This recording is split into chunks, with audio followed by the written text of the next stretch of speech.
CEO fraud and invoice redirection fraud are basically two techniques employed by fraudsters simply to trick our customers into sending funds away to accounts controlled by fraudsters. One of the key things that our customers can do to mitigate against the CEO fraud and invoice redirection fraud is to educate staff about it.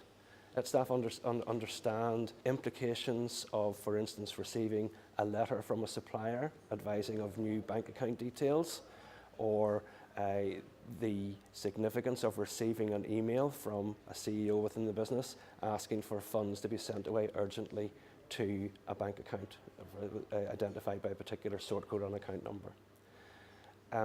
Businesses should also have some policies and procedures in place that they should adhere to. That might entail we will never send an email, an open email, requesting funds to be sent away to a bank account, and if you were ever to receive one of those from the CEO, you should ignore it and certainly report those details to the CEO. Or those policies and procedures might entail what we should do if you did receive such an email.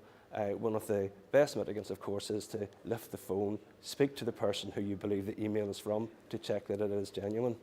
Similarly, with invoice redirection fraud, speak to your supplier who has sent you details of their new bank account. And a third significant point that I'd like to get across to businesses is to consider very carefully what sensitive financial and supplier information you might ever include in an open email to a member of staff or to anybody really.